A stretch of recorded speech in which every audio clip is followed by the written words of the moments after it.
क्योंकि उसका बेसिस बड़ा साफ है कि जब भी कोई सीएम अनपॉपुलर हो जाए ना, उसके खिलाफ हम्म। जनता बोलने लगे और हम्म। अपोजिशन के किसी लीडर के को अपने कन्वर्सेशन में लाने लगे, तो समझ जाइए कि कुछ उलटफेर होने वाला है। आप बिहार में जा रहे हैं, घूम रहे हैं, आपको क्या लगता है किसकी सरकार आ रही है?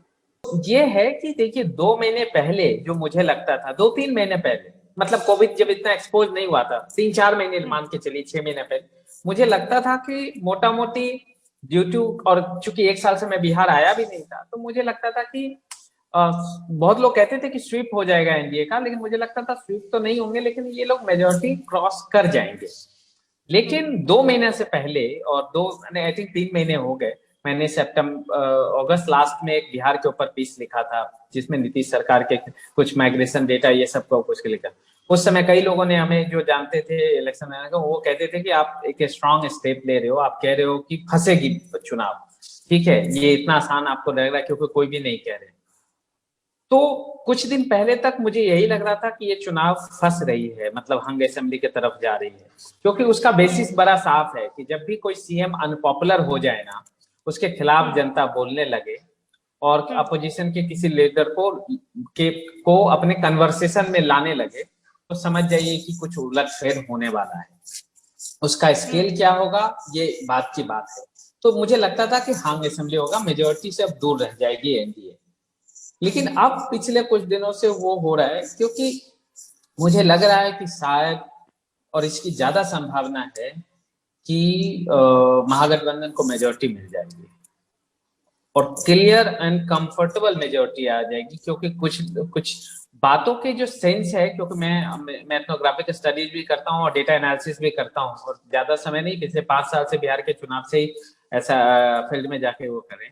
जो एक रेंज है क्रॉस द कास्ट कम्युनिटी, युवाओं में अट्रैक्शन है, और सबसे बड़ी बात है अट्रैक्शन एक पॉजिटिव का नहीं, वो जो नेगेटिव वोटिंग की बात जो हम कह रहे थे आपसे, तो वो हम्म। नेगेटिव वोटिंग थोड़ा ज्यादा हो रही है कि नहीं नहीं वो नहीं, इस बार नीतीश जी को नहीं देना।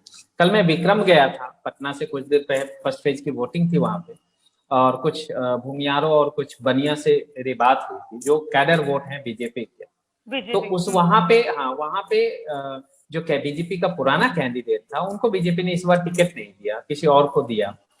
तो हम्म। वो बोले कि देखो भाई साहब, नाराजगी और राजगी तो थी उसमें, उन्होंने शराबबंदी का भी जिक्र कर दिया कि शराबबंदी भी किया कि तो क्या ही किए, वो इलीगली तो बिक हम्म। ही रहा है, उससे बढ़िया हाँ। उन्होंने एक बड़ा बढ़िया हाँ। एग्जांपल दिया कि जब आपके पास कमाने खाने लगते, पैसा होने लगता है, तो आप इंजॉयमेंट भी कीजिएगा ना भाई, और जब इंजॉयमेंट ही सरकार रोक देगी तो फिर करेंगे क्या, वैसा कमाई का क्या असर होगा। तो हम्म। एक जो चीज उन्होंने जोड़ी कि बोले कि हम लोग कैडर वोट थे बीजेपी के, तो ऐसा नहीं कि अब हम लोग पलट के नीतीश आरजेडी को, लालटेन को दे रहे हैं वोट, लेकिन वो जो बीजेपी का रिवेल हो गया, उनको जाके उन्होंने वोट गिराया। तो जब आपके कैडर वोट आपके अपोजिशन पार्टी को ना देके आपके रिवेल को ही दे रही है, तो आपका पार्टी कैंडिडेट तो कमजोर हो गया, हम्म। आपका वोट बट गया।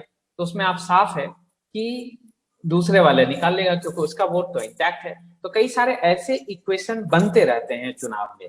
तो इसीलिए वो कहते हैं कि कैडर और वोटर का मोबिलाइजेशन बहुत जरूरी होता है। इस बार शायद एनडीए मिला जुला के कहें तो थोड़ा विफल रहा है।